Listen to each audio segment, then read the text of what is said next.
The ethics of climate change. Who's really responsible?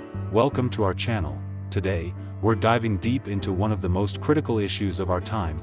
Climate change is one of the most pressing challenges facing our world today.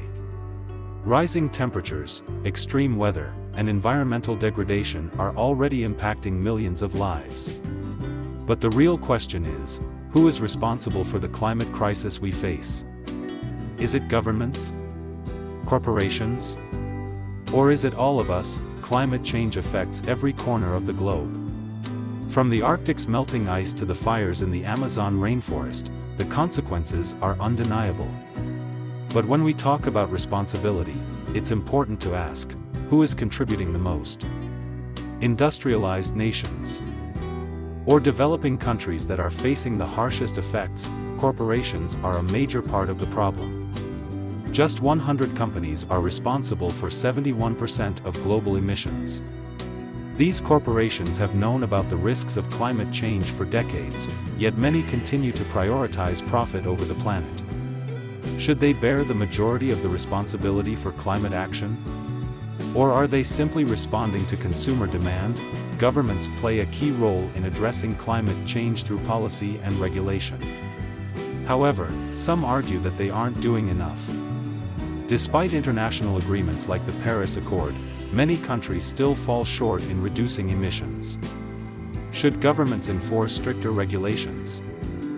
Or is it up to individuals and corporations to take the lead? We often hear that individuals should reduce their carbon footprints, recycle more, drive less, eat sustainably. But how much impact can one person really make when major corporations and governments are the primary polluters? While individual actions matter, can they truly solve a crisis of this magnitude? Or are they a distraction from holding larger powers accountable? The climate crisis is also a justice issue.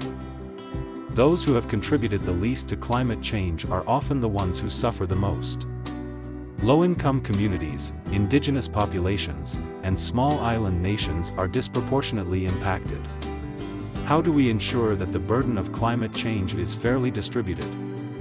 And what responsibility do wealthy nations have in supporting those on the front lines of this crisis? Ultimately, the responsibility for climate change is shared across multiple levels. Corporations must innovate to reduce their impact.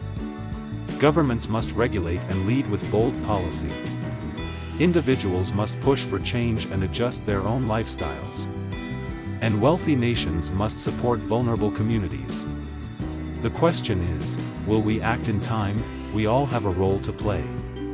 Together, we can create a more just, sustainable future for everyone. Don't forget to like, share, and subscribe for more content on climate, ethics, and sustainability.